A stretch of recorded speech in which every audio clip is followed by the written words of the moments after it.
Jai Shriman Narayan. Jai Shriman Narayan. Jai Shriman Narayan. I pay my obeisances to my spiritual master, Srimad Jagat Guru Sudarshan Acharya Maharaj. I pay my obeisances to Lord Sri Ramanuj. I pay my obeisances to our Purva Acharyas. I pay my obeisances to our 12 Alvars. I pay my obeisances to Mother Lakshmi. And I pay my obeisances to Lord Sriman Narayan. I welcome all of you here physically at the Sri Narayan Dham in Durban, South Africa. I welcome those that's watching this discourse locally, nationally, and internationally. And I welcome in advance those that's going to be watching this discourse when it is posted on YouTube and the various groups from around the world subsequently. Today, we go personal, although we declared this month from the 5th until the 27th of May, the month of the Ramanujans, officially, but within this official days of Satsang, today is day 2 of my Guru's Samadhi week, which is observed around the week. It is with honor and deep respect that we welcome our 2 guests that are present here today from the Blind and Deaf Society. And I think when I asked Vishvadhar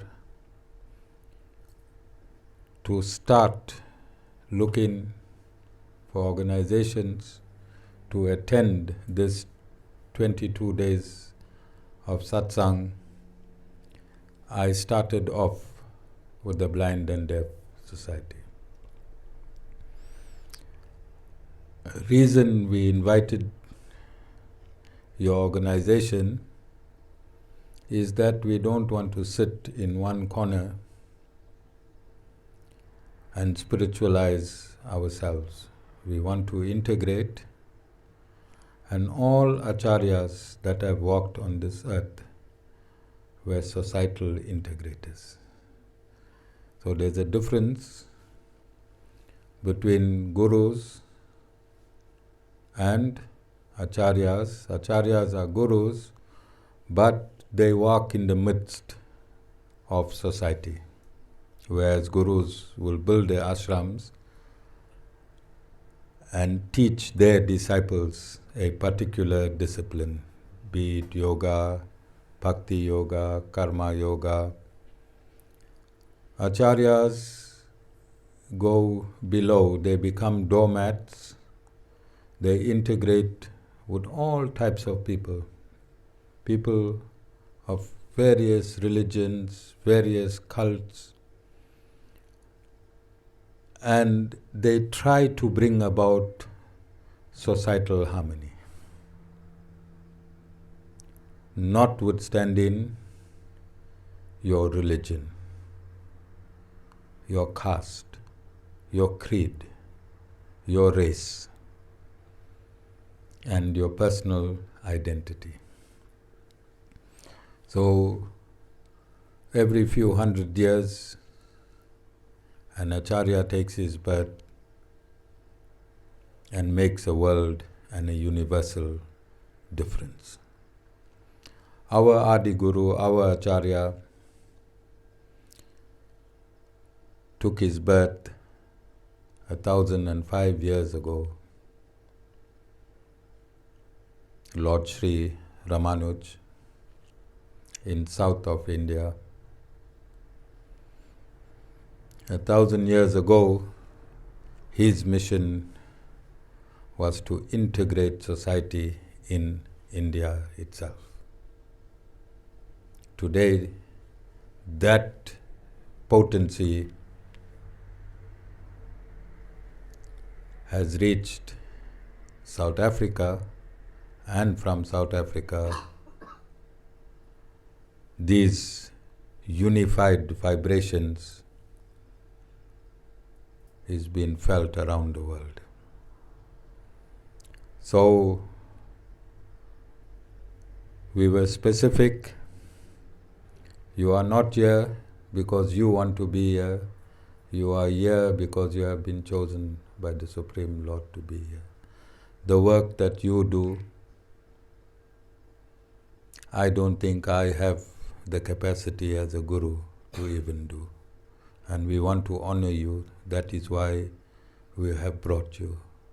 I think it is just coincidence that two Sanatan Dharmis are here.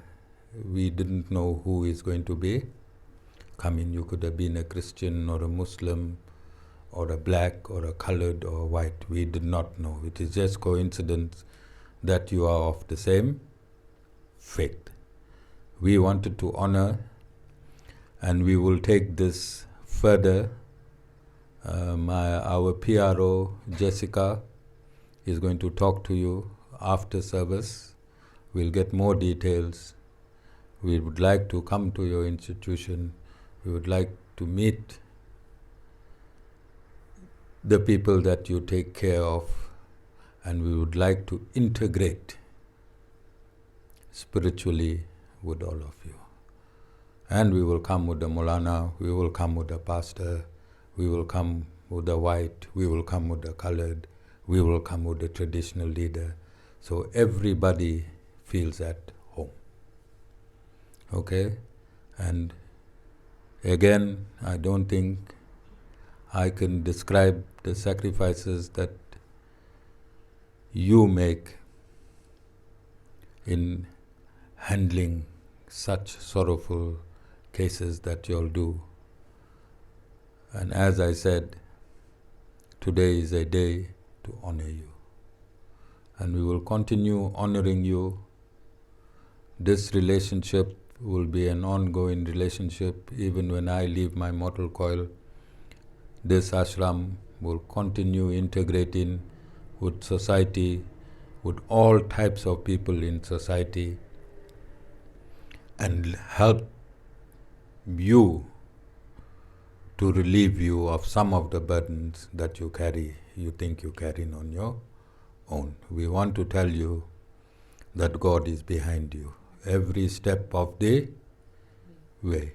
Although it might sound and seem insurmountable, that is the very nature of this universe. You have to have ups to have downs, and you have to have downs to have ups. If you examine this universe, then you will find that at the two extremes there are forces that impel this universe's existence. The forces of righteousness and the forces of unrighteousness. If we only had righteousness, then this would be Vaikunt.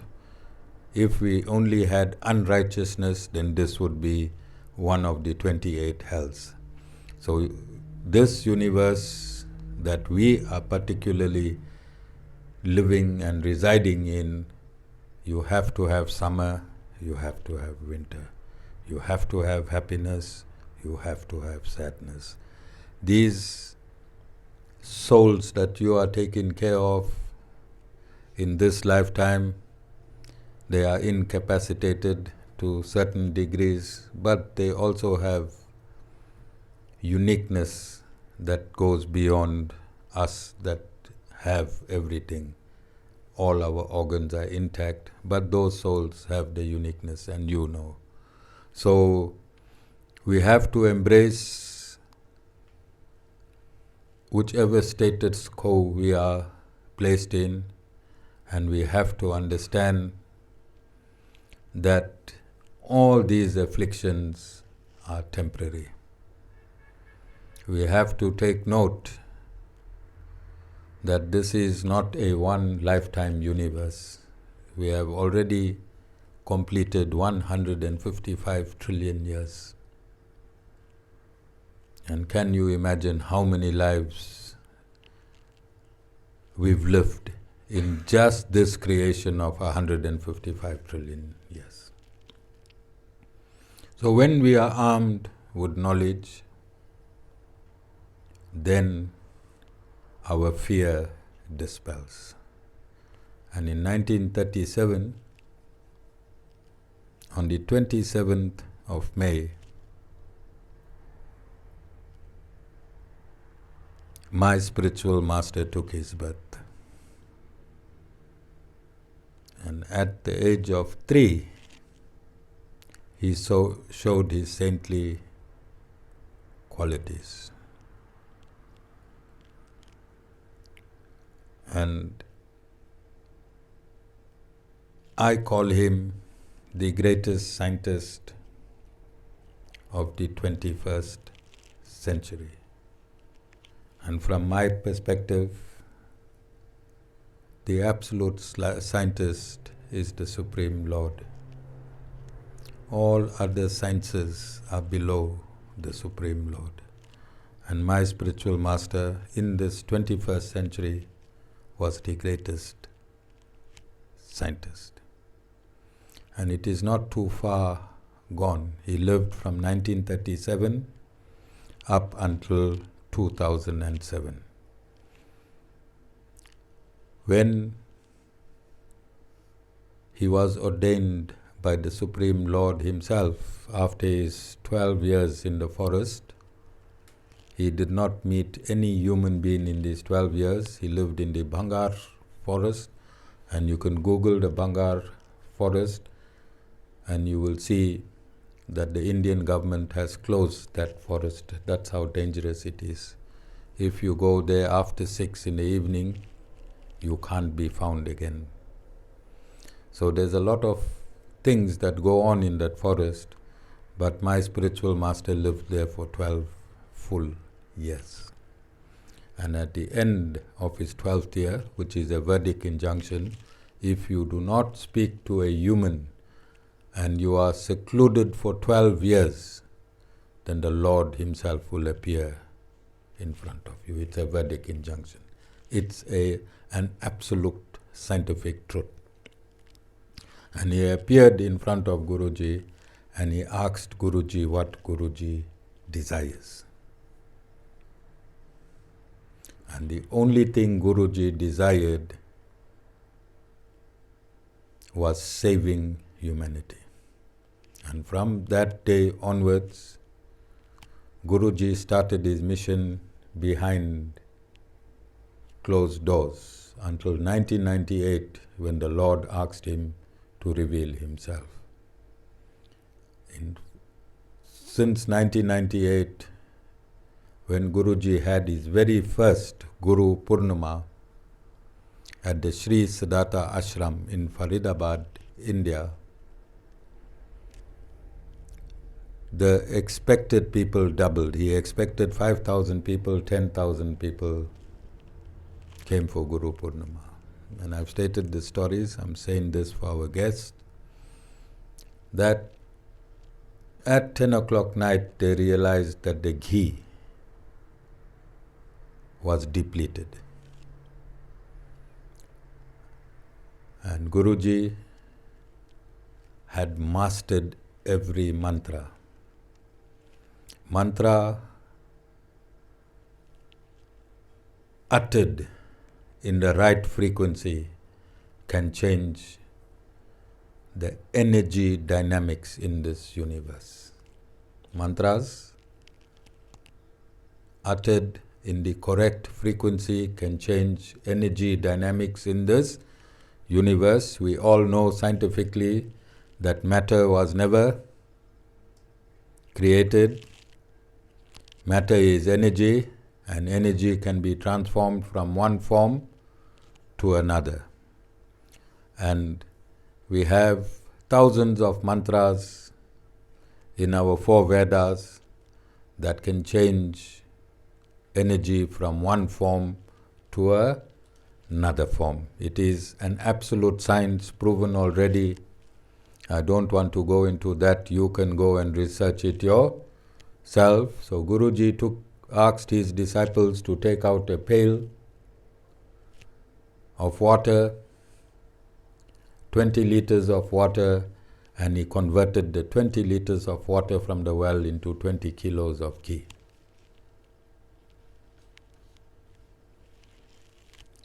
The ghee was utilized for its purposes, and the next evening Guruji bought 20 kilos of ghee and converted it to water, so that there is no imbalance in the universe. Is that not scientific? Is that not scientific? Knowing how to change one form of energy into another form of energy, is that not scientific? So Guruji knew his mantras at the tip of his fingers, and he had a set of disciples, male and female, that wanted a boy child, and Guruji blessed them and said, go, you'll have a boy child. And in the 7th month they went into the scan, and they came very, very depressed and upset with Guruji that the scan was showing a girl child. So Guruji touched them again on the head and said, don't worry, go home, you will have a son. And they gave birth to a boy. But these are stories that I heard. But what I experienced was in the eating hall. So just quickly, background. In 2001, Guruji informed one of his disciples that I would be arriving from South Africa and he must show me the way. In 2001, I was an atheist. 2001, I was an atheist. I was in a political organization, National United People's Organization. I was the Secretary General of that organization, and we were shaking Durban. We were rocking and rolling Durban at that point in time. Atheist, politician, far from my mind. There's Mataji there. God, religion was the last thing that you would discuss to me. But at that point in time, Guruji told his disciple that a very great devotee of mine will be coming to this ashram, and I'm going to leave my mortal coil before you, and you going to show this disciple of mine the ropes. 2013, we entered Sri Siddhartha Ashram. I was a businessman and a politician at that point in time, just to go for Guru Purnima, nothing else. We had 6 official days to be there, but the 6 days turned into 21 days, and this disciple showed me the ropes. But in the context of what I want to say, when I say Guruji is the absolute scientist of the 21st century, then I have to corroborate it. Nothing is said in this ashram if it is not corroborated. So for our guests, I come from the military, I come from business, I come from politics, and I have a background in law. So I am diverse. I also come from working as a humanitarian worker for most of my life. I'm not going to sit on this Vyasasana to be mystical. There is nothing mystical about me. I come from the military. I spent 10 years in the military, and whatever I am stating is absolute. There's no reason for me to sit here and give you discourses so that I can prosper publicly. I already had a public life before I became a guru. So I had everything before I became a guru. I became a guru because I was born a guru. Okay? So, whilst we were in a dining hall, myself, Mataji and my big son in the back there, this disciple of Guruji that was to groom me, he called somebody and they were talking in Hindi. And this disciple of Guruji, I think he was well in his 80s, but he was very cheeky. And he could scream in the ashram. So he was talking to this gentleman and I heard them arguing.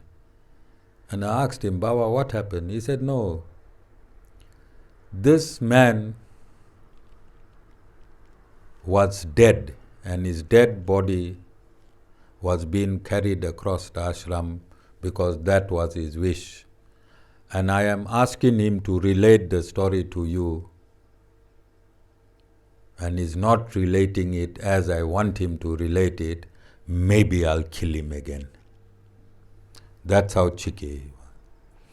So we went to our room and we have a video of this gentleman, and he stated and he described his death. And he was a disciple of Guruji and he lived not far from Guruji, and he stated that if he dies, his family must walk him across the ashram and cremate. You all know how people are cremated in India.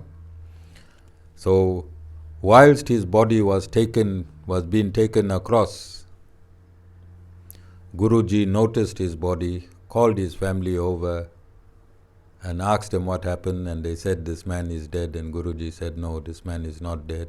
Guruji touched him and this man got up from that position they were carrying him, and he is still alive today. Okay?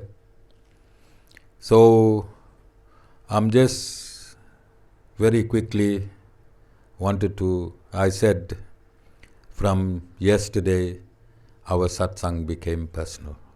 It's my Guruji's Samadhi week, and I extol him in these 7 days. The rest of the year, I just pursue his mission. And his mission, he does not want humanity to suffer, and Lord Sriman Narayan gave him that boon. And that boon is sitting at this ashram today.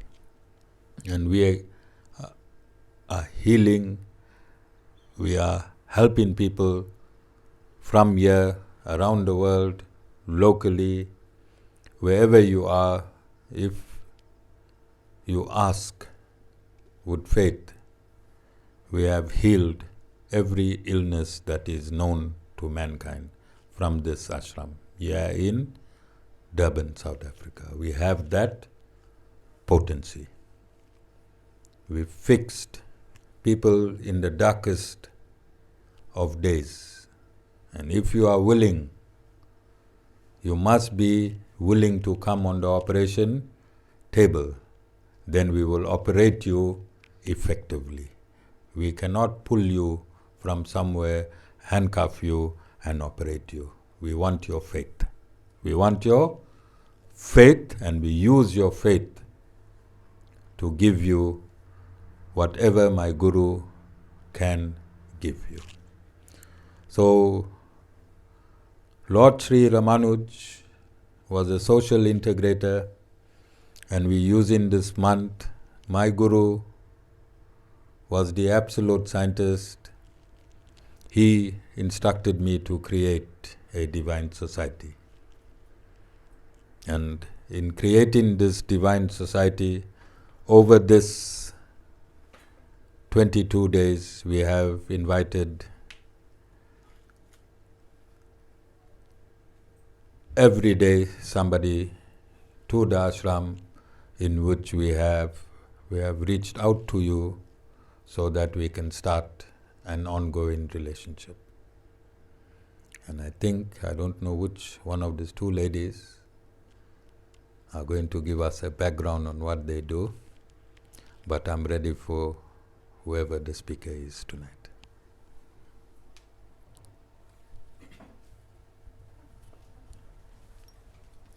Pramila, you can say a few words too if you want. You can go. I think you need to come Just stand somewhere right here. there for me. If I get you in the camera. Yeah, copy. This is our TikTok.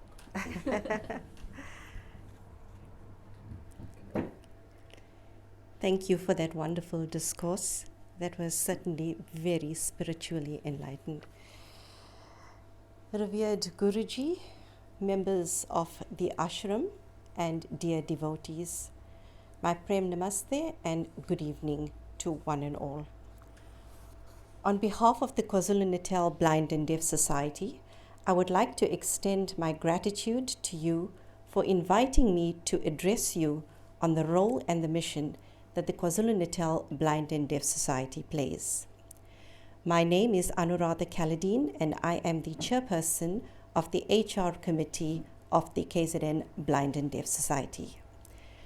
When I was invited to join the society, I had no idea of its involvement with the blind and deaf persons. And when I was given a tour of the building where the society is currently housed and saw the activities of the blind and deaf persons, I began to understand the work of the society and what a pivotal role it plays in their lives. The Kwa-Zulu Natal Blind and Deaf Society was founded on the 24th of October 1936 when the Natal Society for the Bantu and Indian Blind was established. The founder envisioned a society that would help blind persons only. In 9 decades, the Natal Society for the Bantu and Indian Blind evolved in 1946 to become the Natal Indian Blind Society, and then to the Natal Indian Blind and Deaf Society in 1968. And in 1995, it became known as the Kwa-Zulu Natal Blind and Deaf Society. The society has grown and much development has occurred since it was founded. This year marks 86 years of the society's existence, and it is indeed an inviolable milestone achieved as a non-governmental organization. As a result of the concerted efforts of the officials and volunteers, the long-cherished dream of the Natal Indian Blind Society to provide much-needed education to blind and partially sighted children were realized when the Arthur Blacksville School for the Blind was officially opened on the 2nd of October 1954. The school was named in recognition of the sterling work undertaken by the Reverend Arthur Blacksville in the field of blindness. Following its official opening, the first group of students were admitted to the school in 1954. The school grew from strength to strength. A workshop and the Rehabilitation Center was resurrected, and it resulted in the creation of weaving cane baskets by the blind, the deaf, and the deaf-blind adults, which eventually developed into a source of income in the sale of cane and its products. Sometime in 1983, when the V. N. Naik family donated 20 acres of land in Newlands, the society planned a comprehensive school for the deaf children, including hostel accommodation. The society realized the children would come to the school from all parts of KwaZulu Natal. In recognition of the generous donation of the land for the school, it was named the V. N. Naik School for the Deaf. The school has produced outstanding achievers academically and in sport, and today it stands as a leading education institute in South Africa. The school has produced top achievers, which included, amongst others, Dr. Siva Mudli, who is now a professor at UNISA and an author of 2 books, and Justice Zach Yaqub, who eventually became a constitutional court judge until his retirement. The society was also instrumental for founding the Durban School for the Hearing Impaired. The school is based in Amanzimtoti. The school is proud, the society is proud of its impressive and laudable track record in establishing the 3 special schools, namely the Arthur Blacksville School for the Blind, the V.A. Naik School for the Deaf, and the Durban School for the Hearing Impaired. In 1990, the society purchased a 7-story building at 23 Ismail Mill Street in Durban. The building, which is the headquarters of the society, houses the society's activities, the administration, the fundraising, the rendering of professional services, and the workshops, namely the sheltered and basketry workshops. In recognizing the increasing number of adults that were losing their hearing or sight, the Victor Date Center was also established on the society's premises. With a huge donation from the Victor Dates Trust, the Optometry and Audiology Center was opened in 2015 to make accessible audiology and optometry services to the poor. Today, audiology testing is done to the clients of the society, and the same services are offered to the pensioners at a nominal fee. New services were also introduced with the opening of the Early Childhood Development Center. There is a mobile testing unit that goes out to the rural areas, testing at preschool level for hearing, sight, and speech impediment of minors. With the early detection of impairment, which can be corrected at a young age, the child has a better chance of living a normal life. Occupational therapy and support groups were provided, and the society funded the child and the caregiver so that they could better be taken care of. Imagine a deaf child born to a hearing mother, or a hearing mother giving birth to a deaf child. In both cases, there would be a need for support and the services for early childhood stimulation. With the aim of creating awareness and developing a sensitivity to the silent world in which hearing impaired clients live, the Talk Sign campaign was launched in 2013. The aim is to render the world of the hearing impaired persons less lonely and alienated by ensuring that the hearing community learns sign language and is able to communicate with the deaf persons. The Talk Sign campaign continues to date. The basketry workshop was also reintroduced in 2013 and to date employs 23 of the society's blind, partially sighted, deaf, and hard of hearing clients. Having started with a few dozen beneficiaries, the society now provides services for over 6,000 clients, and it offers a range of services to the blind, the deaf, and the deaf-blind persons throughout KZN. We currently have offices in Ulundi and Pietermaritzburg, with a head office based in Durban. The Society's mission statement is to ensure that all blind, partially sighted, deaf and deaf-blind persons are integrated into the community as members who contribute and benefit from the society alongside their able-bodied counterparts who do not have these disabilities. Their vision statement is to be the provider of services and opportunities that ultimately improve the quality of life of the blind, the deaf, and the deaf-blind persons. At the Kwa-Zulu-Natal Blind and Deaf Society, the focus is on upskilling, empowering, and creating jobs.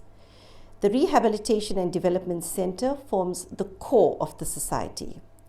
Services that are offered are social work, life skills and independence training, orientation and mobility, where someone becomes newly blind, our orientation and mobility practitioners who are based in Ulundi, Pietermaritzburg, and Durban go to clients' homes to teach them simple tasks that we take for granted, like, for example, to help them make tea, and in doing so, mobilize them to become independent. We also have computer literacy, the early childhood development, mobile testing, audiology and optometry, and sport for the blind and the deaf. The KwaZulu Natal Blind and Deaf Society is also proud of its cricketers, some of who recently represented South Africa in India at the Blind T20. The society ensures that weekly they receive an allowance for transport and lunch, thus enabling them to practice and participate in various fixtures. The White Cane Rally is held on the 15th of October every year. The purpose is to highlight the plight of the blind using the white cane and to create awareness to the public transport operators, thereby making them more cognizant and accommodating. A small percentage of income the society receives is from the government. The workshops for the cane and sewing room is managed and staffed by the beneficiaries, thereby empowering them in skills development and to also enable them to earn a better living. Many beneficiaries are single moms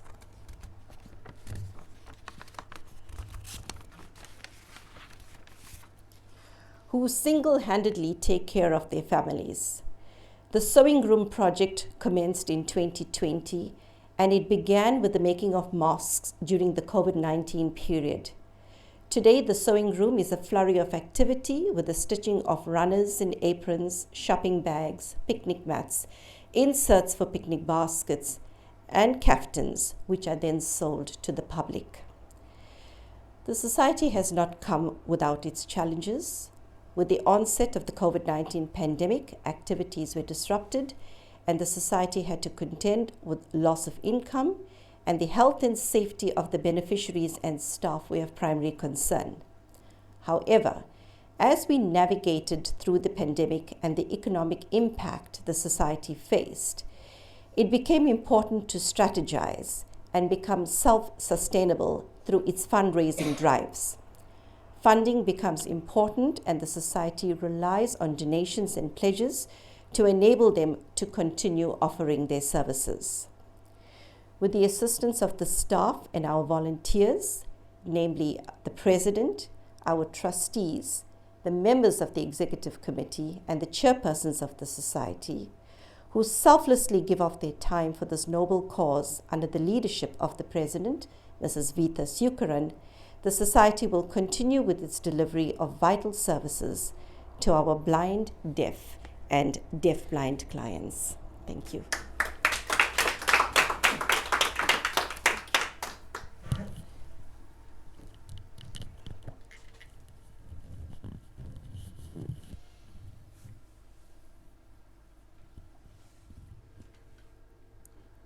Thank you, ma'am. My purpose for inviting you was to show society and make society understand how you all have become successful with so many challenges through your intention. And I hope between you and Jessica we can start a communication, because I've started the interfaith, multiracial, multicultural organization. And I think we will be able to assist you in bolstering what you are doing. We are so used in society, and this is why I walked out from just having satsang for people that I know into your world and other people's world, so that we can integrate our efforts and all of us can rise together in our various communities. And as I said, I don't think I have the ability to wear your shoes. It takes to deal with disabled people. I will run away. I cannot stand people suffering. So you have to be really, really, really strong to do what you do. And I hope Guruji, Lord Sri Ramanuj, these are social integrators. I'm just a small speck at the lotus feet of my spiritual master. I hope they make the rest of your journey in this life, both personal, family, and your involvement with this society, a walk in the park.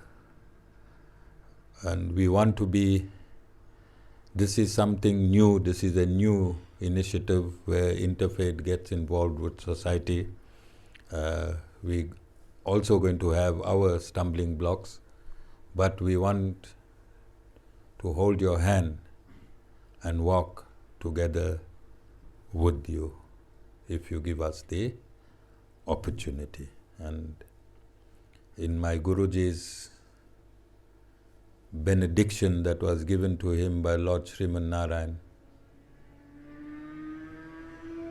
in easing the pain of humanity, I'm sure and confident that there will be an indelible change, a change that we can quantify from you seated here today. And when we sit next year, in this month of the Ramanujans, I'm going to invite you again, and we're going to tangibly and practically see where our relationship has taken us. Jai Sriman Narayan.